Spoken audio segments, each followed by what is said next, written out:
Hello everyone, welcome to another edition of Meet the Candidates. I'm your host, Jonathan Grabowski.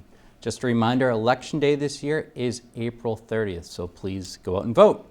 So joining me today on the show is a candidate running for re-election to the Marshfield Public School Committee, Lara Brait. Lara, thanks for joining us. Hi Jonathan, nice to be here. How are you? Great seeing you, great, thank you for joining us. So we're going to talk about a wide variety of items here, ranging from, fun stuff to the challenges to schools in general, but for those that don't know, who is Lara Brait? How much time do you have? So I would say, for someone that I've never met, Lara Brait is someone who was born and raised in Marshfield. I care deeply about our community. I have a family here. I have 3 sons. I have a lovely husband, Steve. And I am the executive director of the Marshfield Chamber of Commerce. Yeah, I was going to say, you're really involved in the community, so just talk about that. Sure. So I am involved with the Chamber. As I just said, I'm the executive director. I am a board member of the Boys and Girls Club of Marshfield. I was actually just looking that up today because I knew I was coming on this interview. That's been 6.5 years. So I've been there for a while. I'm also on the board of director at Alice's House. For those that don't know what Alice's House is, it is a nice house down on Hummerock Beach for spiritual and emotional healing. So, this is your second term. So what made you want to run originally in the first place? So to be honest with you, the first time I did it, I wasn't really sure. I wasn't really sure that it was something that I wanted to do. But as a mom and someone that's really involved in the community and I love children, I wanted to get more involved. I think that I didn't really understand what went on day to day inside of our public schools. And, if you think about it, our kids spend almost all of their days there, and it seems like half their life, by the time they're 18 and they, decide to go off to college or go to work. So I wanted to be involved. I wanted to be part of what was going on, and I thought that I had something to offer. So what do you think some of the accomplishments have been over the past few years? So there's been a lot. There's been a lot of accomplishments. There's also been a lot of challenges, as we all know. I think that some of the things that I'm most proud of is that I hate to talk about COVID, but I have to. I really saw our school community come together as one. And when I say the school community, I mean everybody, from the kids to the families, custodians, teachers, aides, nurses. We all kind of just became one big family, really. We were all just trying to do the best we could. And it was really nice to see how supportive everybody was of each other. So you're currently the chairperson of the school committee. So talk about that role. So that role is extremely difficult at times, but also really rewarding. When I first was elected, I believe Rich Greer was the chairperson, and he was great. He, always, said, do you have any questions? Can I help you? This and that. And to be honest with you, when I first started, I was so overwhelmed because it's such a learning curve, and not being a teacher or being involved in education at all. I had a lot to learn, and I had a lot of listening to do, which for people that know me isn't always the easiest thing. I do a lot of talking usually. But he was great. And then my next year, Sean Costello, who is also still on the committee with me, was elected to be chairperson. And I also, again, learned a ton from him. I'm responsible for answering all the emails. So as you can imagine, when we're coming out of COVID, I had a lot of that. There's always things that the chairperson is involved in that the other members don't necessarily know about or are involved in. So I love the role, but it takes up a lot of time. Right. So if you could jump in the time machine to the start of your time on the committee, what would you tell yourself? I would tell myself maybe to slow down a little bit. Again, I just talked about listening, but take the time to listen. And there's something so valuable about being around people that have institutional knowledge. I'm the newest member of the committee, so this was my first term. But, Rich and Sean, Kendra, even Bridget, they've all been there for years. So I would say listen to the people that you work with. Mm-hmm. So let's talk about why you're here today. Sure. So why have you decided to seek re-election? So my answer to that would be that it's such important work. And, I really believe in education, and I believe that it's valuable. I believe that all kids, learn differently, and we have to meet people where they are.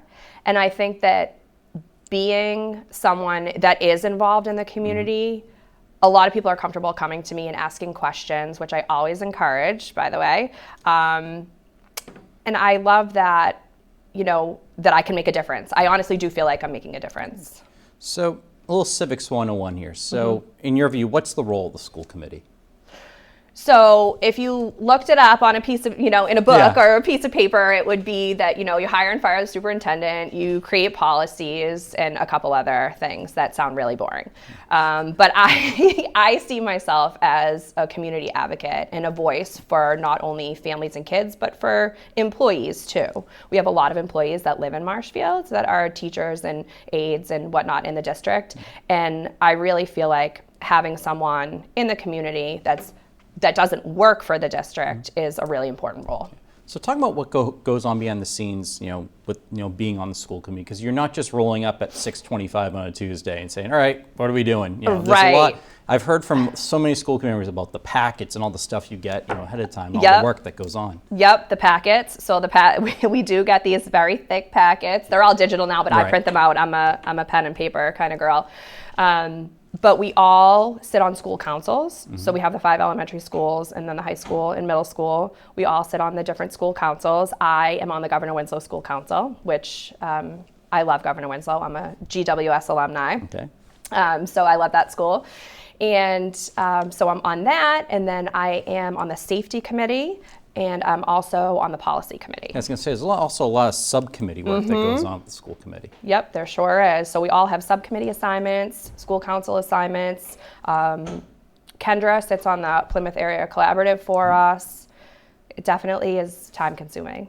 So in your opinion, what's the current state of the school district? So Marshfield Public Schools, I think, is in great shape. We get our test scores back every year, and we had a few award winners this year. I think it was Furnace Brook and Governor Winslow that both, ranked really high. On the grand scale of things, all of our schools rank really high. We have an excellent special education program. We're doing great. That's good to hear. Yeah. So what's something that the school committee you think is doing well, and something that you think, hey, maybe we can improve upon this? So I think that our committee now currently, we all work really well together. I think that we all have a lot of respect for each other, and it's really great that we all come from different backgrounds. I had an event recently at the country club, and I actually asked my school committee members that were there to stand next to me. And I talked a little bit about each one of them because they were mad at me that I put them on the spot. But, there's no I in team, I always say. And I think, again, I talked about this earlier, but learning from the people that you're working with. And I think that we all learn from each other all the time. We all bring something else to the table, and we all rely on each other for our expertise in certain areas. As far as something that I think that we can do better, I attended a leadership conference recently with Jeff Granatino, actually, during COVID. And there were some school committee members and other people up there talking about their experiences. And, we're just trying to all learn from each other and do the best we can, right? But they talked about writing your own narrative so people don't write it for you. And I think especially during these times of COVID and a lot of national politics stuff coming out these past few years, I think that we could probably do a better job of educating families and kids and just the general public about what actually goes into, the curriculum and our decisions. just to make sure that we're telling our own story and people don't write our story for us, if that makes sense. No, that makes perfect sense. So what's the biggest challenge facing the district? And if you were reelected, how would you address it? Wow. I don't know if I was ready for that But one. it almost sounds like that, that challenge would be the narrative that you're Right. talking about. I guess I kind of just touched on that a little bit. I think that our communication as a committee could probably be a little bit better.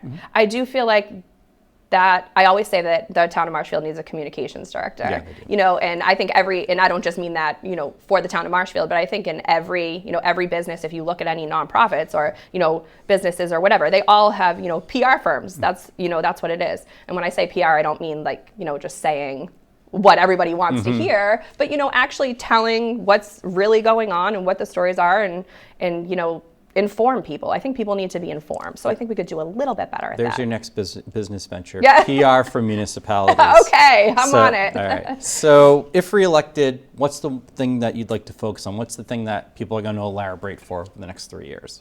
So one thing that I'm really proud of and that I'm looking forward to continuing is our mental health initiative. So Senator O'Connor and I worked together to pull $100,000 from the state budget this past year, and I thank him so much for that, to aid in our programs for mental health. Again, coming back to COVID and even pre-COVID, teen suicide and anxiety, depression, this was all, kind of, I know, I see you going like this. That whole idea of like social, emotional. Right, exactly. The whole thing, it's becoming more prevalent in our society. I think just, with phones and the internet and all these things, there's a lot of new challenges facing people, in general. And I think the world is changing, and I think that we need to change with it. So I'm excited about that. I'm excited to see that through. We're in the process of, creating exactly what that program looks like. And I'm excited to see that. You've mentioned the word COVID a few times. So, it's been a big focal point in these interviews. So looking back on it, how do you think the district handled it? So, I'm not going to sit here and be Monday morning quarterback, right? Yeah. That's always the worst thing that you could do in any situation. Of course, looking back on it and not being in the thick of it, we probably could have done things a little bit better, but I will say that everyone was really doing the best they could. I was doing the best I could. I know the leadership staff was doing the best they could. People were sick and people were dying and, and that's a real thing. No matter how you feel about it, that really was happening all around us. I would have liked to see the kids maybe unmasked a little bit sooner than they were. And, but at the end of the day, I would say that I think we did the best that we could. And all those things are a learning experience. We never imagined in a million years that would happen. So You did the best you could. we did the best we could. So what's something you bring to the table in regards to being on the school committee? I think that my network helps. Through my work, through the chamber and all my nonprofit stuff, I have been able to do things like bring that money to the district. Being on that safety committee has been really important to me. I'm really into school safety. I think it's, it's if the kids aren't safe, then and the staff isn't safe, there's nothing else there. So I think that, my business background, I'm able to look at things from kind of a different lens there. And I have a lot of relationships. So if you're reelected, you're one of 5 members. So how would you work with the other 4 to make sure the district is the best it can be? So I definitely would say just how we are, how we're working. I know that there's always a possibility that we'll have a new member. And if we do have a new member, I'll welcome them just like, I was welcomed on, and a positive, collaborative environment is always the best. I'm not into arguing or fighting. Yep. So a question I've been asking everyone that's been running for school committees here, and it was almost a national thing where one of the governor races in their state was really the decision, like why one person was because of like parent involvement in schools. Okay. So just curious, how much say should parents have in regards to what their students are learning in schools? Okay, so great question. So I think that parents should absolutely have a say in what their kids are learning in school. And I'm actually glad you asked this, because one of the things, again, getting back to the communication, each one of our schools has a curriculum night, and it's an opportunity for parents and caregivers to go and find out about what their kids are learning in school. And unfortunately, attendance is usually pretty low at these curriculum nights. So I see, I've seen throughout the past 3 years that national politics definitely fuels a lot of the fires, not only, in our country, but right here in our town. And it comes right back. And again, writing that whole narrative and communicating, Marshfield gives so many opportunities for families to be involved in their students' education and to ask questions. I mean, I wouldn't say we have an open door policy, but each one of our assistant principals, the superintendent, all of us, the school committee members, our phone numbers are there, our emails are there. We're always happy to answer questions. I would just encourage people, parents, caregivers, to please ask, because all that information is public. And all of the things that the kids learn in school, there's frameworks set by the state. So it's not like each district is coming up with their own curriculum of what they're teaching. Of course, teachers, all have different styles and stuff. But I also would like to, make a point to say that the teachers are professionals, and I'm a big proponent of letting people do their jobs and, prove that they can do it until they can't. And I think there's been a lot of attack on teachers lately in the way, that they, you're laughing at me. As the child of a teacher and whose best friend is a teacher, I know, I get this. Yeah, so I just, I feel like let people do their job until they prove they can't. And, I think teachers are great. I am not a teacher. I could never be a teacher. I give them so much credit, So again, let the professionals do their job, and the phone line and the doors are open to ask questions. Absolutely. For sure. So we're on the home stretch here. So we've gone through all the difficult stuff, so we like to end with the fun stuff. Okay. So what's a Lara Brait fun fact? I knew you were going to ask me this. I think I was saying earlier, I said last year, 3 years ago, it feels like last year, they're all rolling together, that I like to mow my own lawn, and that still holds true. It's relaxing for me. I just, I get on that ride-on mower and I mow my own lawn. Okay, good. So in the movie about you, who's playing you? Oh, wow. So that's so funny. I think that I would like to play myself in a movie about me. Okay. So if people want to find out more about you, is there a place they can go? I do have a Facebook page. It's Lara Brait for School Committee. I also am happy to answer any questions if people want to email me. My email is available on the district website, and my phone number is also available there. So I would just say mpsd.org. All right. So last but not least, why are you the best candidate for this position? So great question. I think that I still have work to do, and I think that now at this point, my institutional knowledge that I talked about earlier is valuable. I bring something to the table that a lot of other people don't bring, just a community aspect and having all of my, connections and relationships and stuff. I hope I get reelected. I'm really excited for the next 3 years. Well, I want to thank you for joining us today and wish you the best of luck during this always fun election season. Thank you so much, Jonathan. Great to see you. Good seeing you. And that's all the time we have for Meet the Candidates. Until next time, make it a great day.